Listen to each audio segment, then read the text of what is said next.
Fala galera! Tá curtindo a Expo CIE Virtual? Que bom que você escolheu assistir essa palestra. Antes de começar, tenho alguns recadinhos para te dar.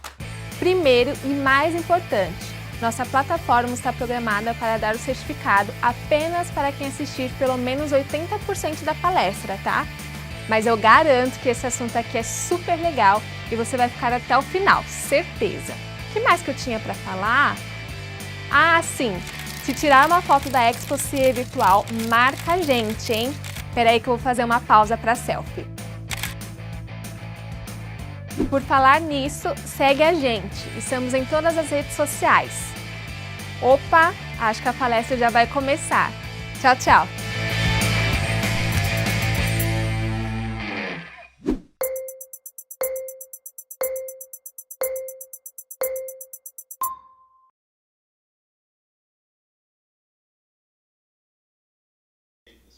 E aí, pessoal, tudo bem? Eu sou o professor Paulo Eduardo Ribeiro. Eu estou muito feliz pelo convite que eu recebi para palestrar na Expo Virtual CIE 2020. Sou professor universitário, mas comecei minha vida lá atrás, na década de 80, no mundo corporativo, trabalhando em empresas.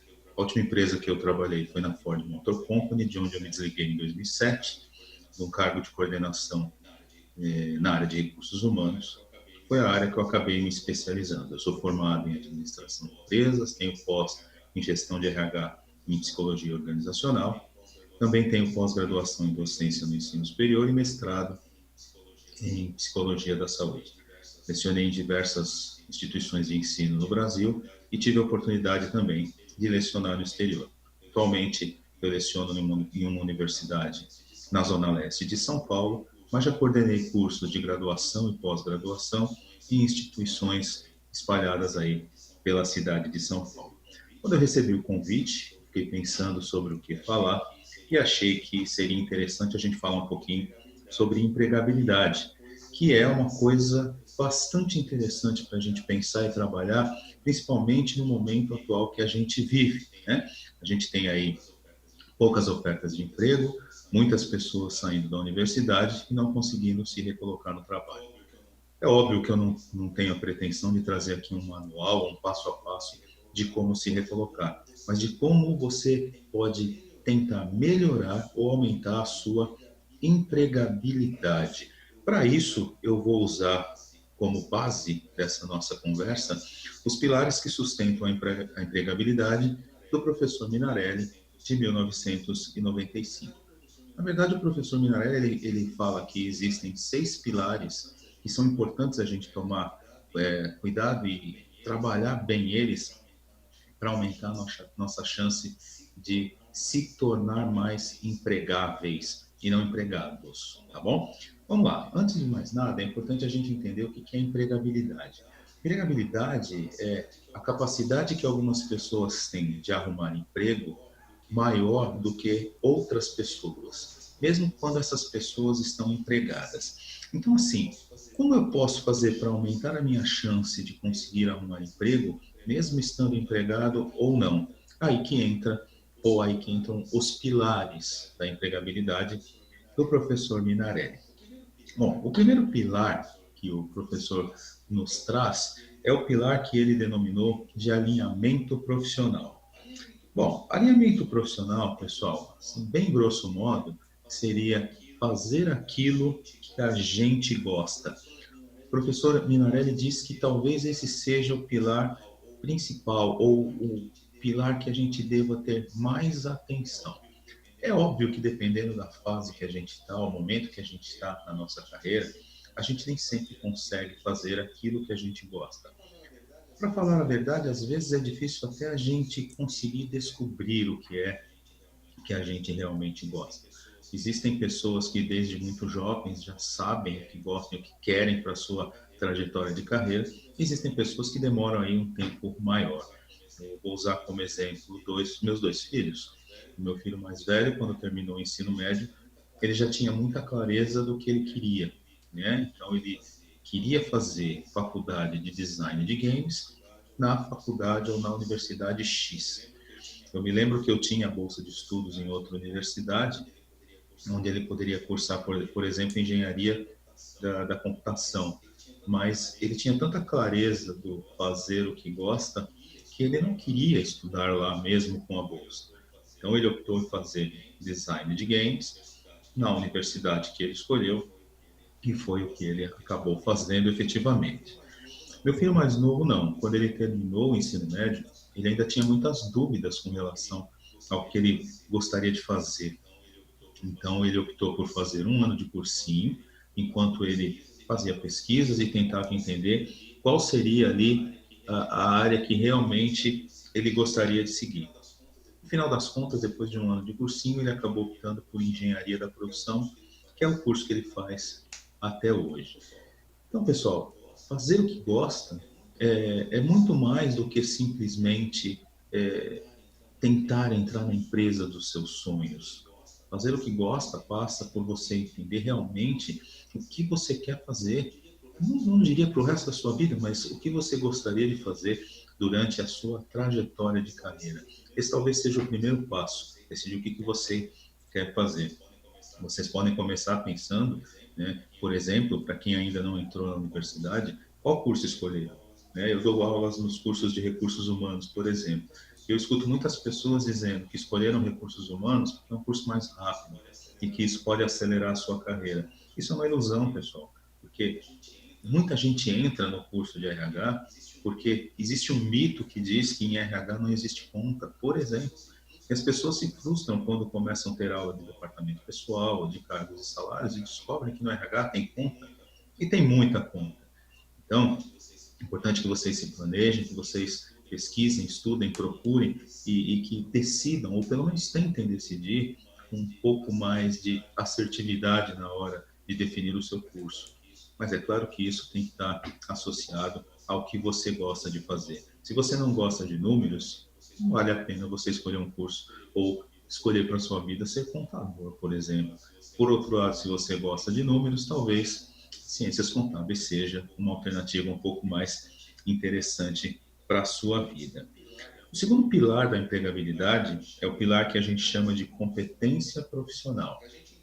Para a gente entender melhor o que a gente quer dizer com competência profissional, primeiro vamos entender o que é competência. Competência a gente pode definir de uma maneira bem simples para que vocês entendam, usando como base o chá da administração, CHA. O chá da administração fala de conhecimento, de habilidades e de atitudes. Conhecimento é aquilo que eu sei, habilidade é aquilo que eu sei fazer e atitude é aquilo que eu quero fazer. Eu sempre uso como exemplo, para vocês entenderem a diferença entre o conhecimento, habilidade e atitude, quando a gente tira a carteira de motorista. Quando você pega a carteira de motorista na mão, depois que você já passou por todas as fases de exame, já foi aprovado, você tem todo o conhecimento, porém você não tem habilidade. Você vai adquirir essa habilidade usando o conhecimento que você tem, pegando o carro e indo efetivamente para o trânsito. Mas para isso você vai precisar de atitude. Tem muitas pessoas que sentem muito medo no começo, que precisam de apoio, precisam de alguém do lado incentivando. Mas se você não, a própria pessoa não tiver a atitude de fazer isso, dificilmente ela vai adquirir a habilidade necessária para dirigir. Eu estou falando de São Paulo e aqui em São Paulo o trânsito é muito bagunçado, é um trânsito que chega a ser caótico. Eu até brinco, costumo dizer que quem dirige em São Paulo dirige em qualquer lugar.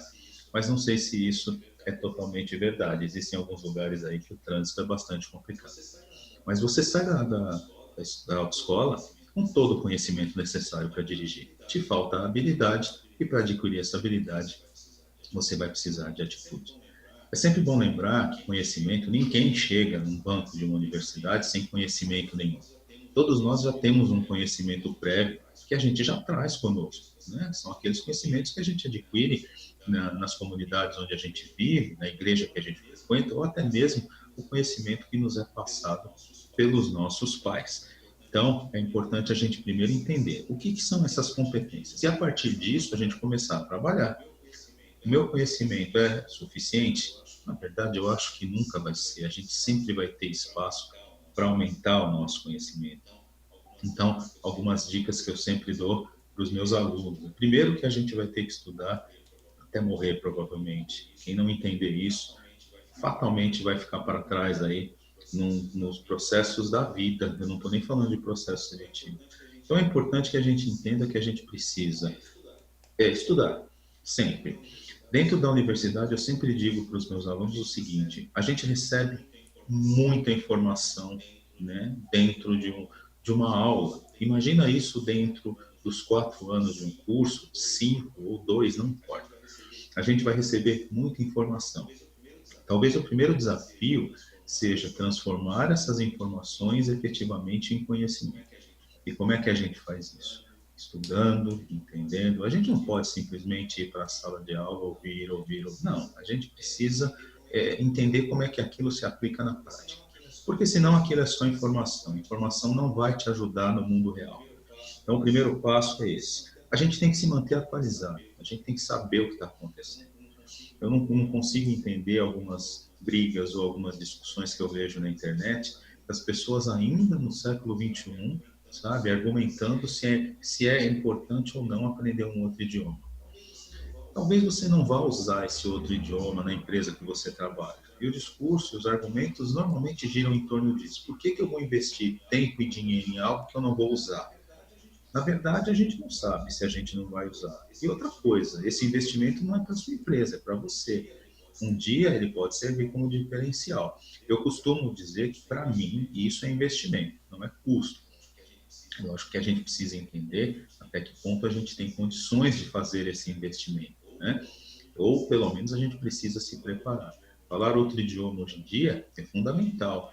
E eu diria mais, falar um outro idioma, além do português, não é diferencial mais. Diferencial é quem fala 2 idiomas, pelo menos. Então, se você está aí, né, nos primeiros passos do inglês ou do espanhol, já pense na possibilidade de dar os primeiros passos em outra língua também. Hoje o diferencial gira em torno disso. A gente não pode ter medo de mudanças, até porque a mudança é inerente ao ser humano. A mudança, ela sempre vai acontecer. A gente tem que estar preparado para elas. Eu costumo dizer que quanto mais rápido você entender a mudança, quanto mais rápido você se adaptar à mudança, menos você sofre e mais rápido você reinicia um novo ciclo. Ficar reclamando da vida, ficar reclamando da mudança, porque é melhor assim, porque é melhor assado, não resolve. Então a gente precisa entender o que está acontecendo, se adaptar à mudança e seguir a vida em frente. Se a gente for olhar a história da humanidade, ela está repleta de momentos de mudanças. E em todas elas, as pessoas que entenderam e as pessoas que se adaptaram a essa mudança acabaram tendo aí uma vantagem em relação às outras que não entenderam ou que ficaram só lamentando da vida. Então, não adianta. Entenda, a mudança ela é inerente ao ser humano, ela vai acontecer. Aliás, ela acontece constantemente e hoje em dia, com a tecnologia que a gente tem, a mudança é muito mais rápida. Não dá para a gente ficar parado pensando na vida. Entenda a mudança, vá atrás, mude.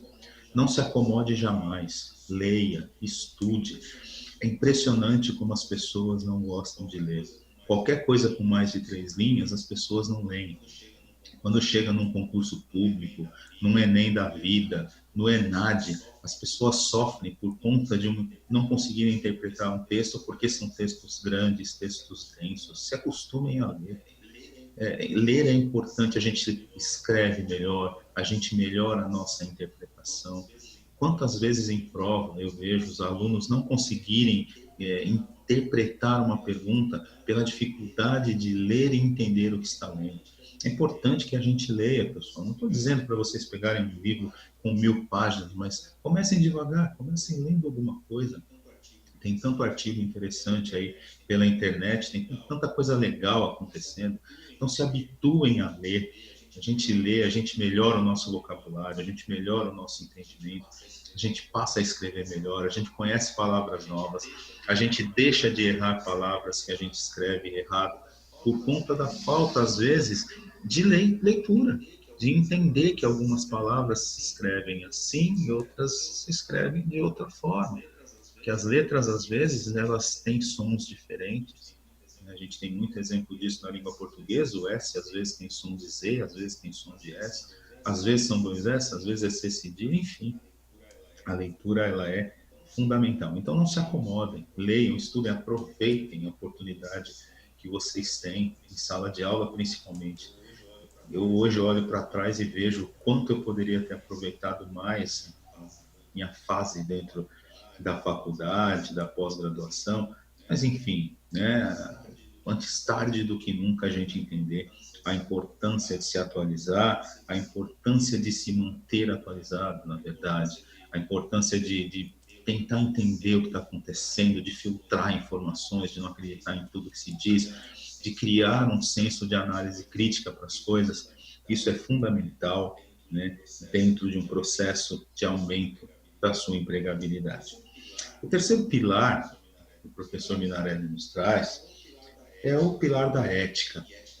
E ética é um negócio complicado de se tratar, né? No Brasil, a gente vê tantos exemplos de falta de ética. Então, não quero aqui ficar teorizando a respeito da ética. Eu quero falar algumas frases para que vocês reflitam.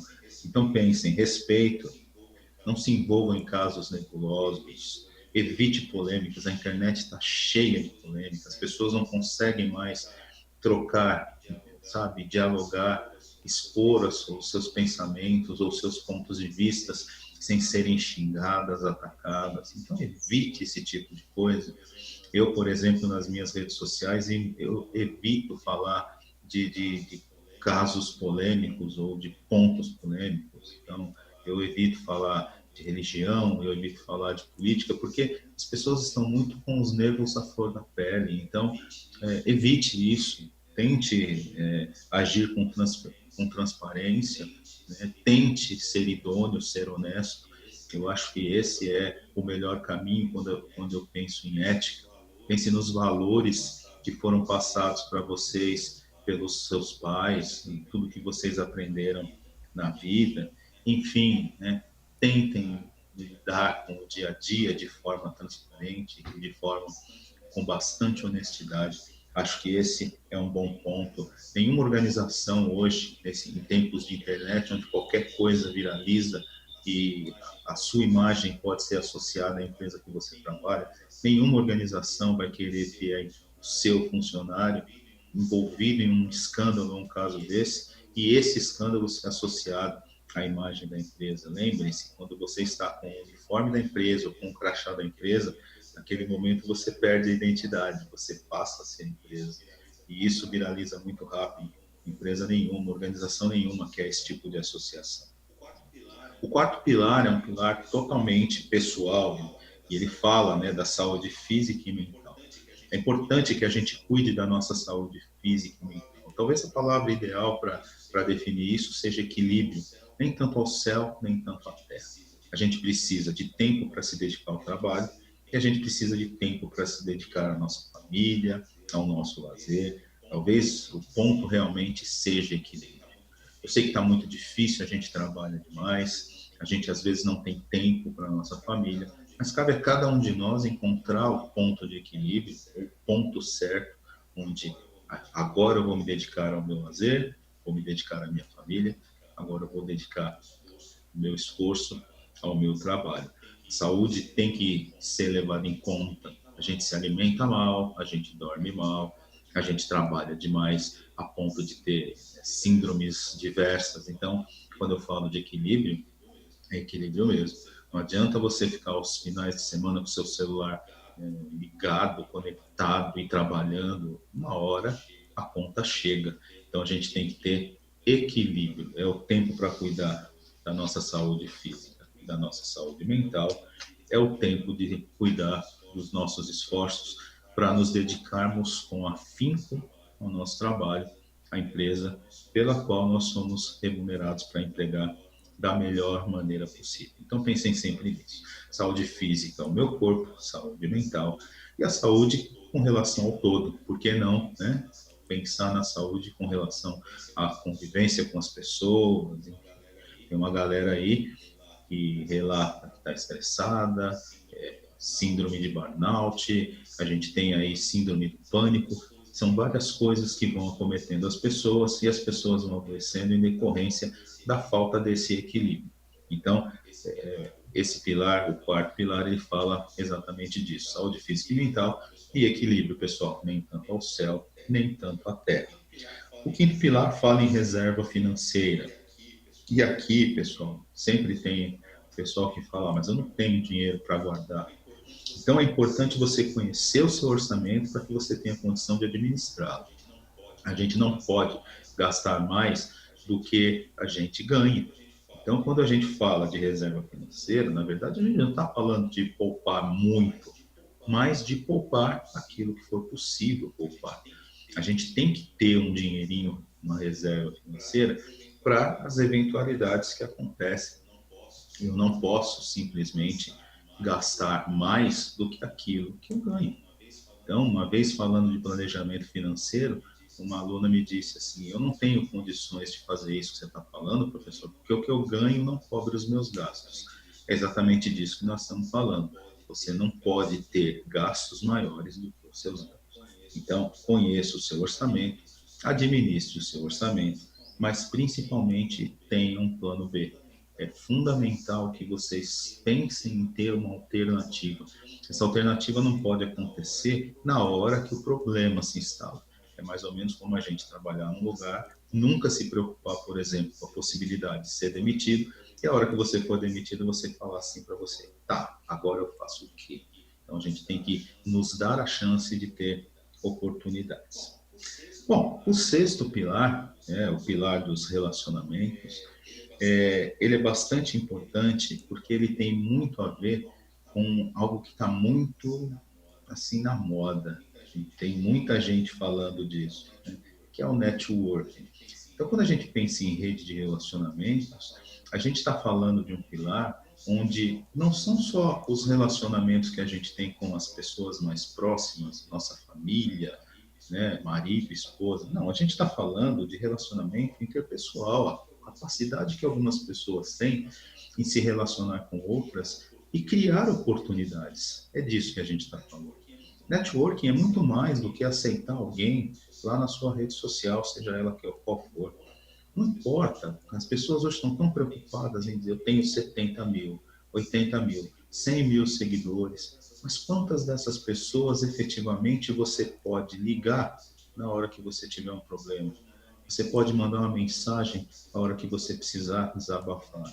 Então, networking, pessoal, é muito mais do que isso. Cultive bons relacionamentos, desenvolva a capacidade de fazer networking, né? Desenvolva a capacidade de se relacionar bem com as pessoas, porque não adianta nada você se relacionar muito bem com o seu chefe e não conseguir se relacionar bem com a sua equipe. A capacidade de se relacionar bem, ela pode ajudar muito no mundo corporativo. E o networking, pessoal, ele está aí. A gente precisa aprender a fazer networking, se relacionar com as pessoas e criar condições de se relacionar e criar possibilidades para a nossa vida. Bom, o tempo é muito curto para a gente falar, né, dos 6 pilares e de todos os assuntos que eu me propus. Mas eu tenho certeza que se vocês analisarem os 6 pilares que eu passei para vocês, e aí a gente pode até retomar rapidamente aqui, alinhamento profissional, competência profissional, ética, saúde física e mental, reserva financeira e relacionamentos, se vocês pensarem em tudo que eu falei até aqui, e vocês aplicarem na prática ações onde vocês sejam capazes de melhorar a atuação de vocês em cada um desses pilares, talvez vocês não tenham garantida a possibilidade de arrumar um emprego, mas com certeza vocês terão garantida a possibilidade de aumentar a sua empregabilidade. É mais ou menos como eu sempre digo, para que estudar inglês? Se não fizer bem, mal não vai fazer. Para que estudar espanhol? Se não fizer bem, mal não vai fazer. Para que fazer uma pós-graduação? Ou seja, pessoal, quando você pensa nesses 6 pilares, pensando em aumentar a sua possibilidade de se manter empregável, com certeza isso vai se apresentar na forma de ganho para vocês. Para finalizar, eu queria dizer que no mundo atual só vão ficar nas organizações as pessoas que forem úteis a ela e enquanto forem. Bom, mais uma vez eu agradeço pelo convite do CIE para participar. Espero que vocês gostem, mas acima de tudo espero que vocês sejam capazes de fazer uma excelente reflexão em cima do tema. Porque com certeza, se vocês aplicarem isso na vida de vocês, eu não tenho a menor dúvida, vocês vão conseguir entrar no grupo seleto de pessoas que conseguem se manter empregáveis, independente de estarem empregadas ou não. Sucesso, saúde, muito obrigado. E aí, gostaram? Tomara que tenha sido muito útil para a sua carreira.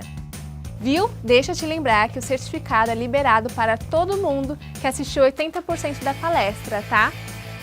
Bom, eu vou nessa. Continue aproveitando a Expo CIE Virtual e não se esqueça de seguir a gente em todas as redes sociais. Um beijo e tchau!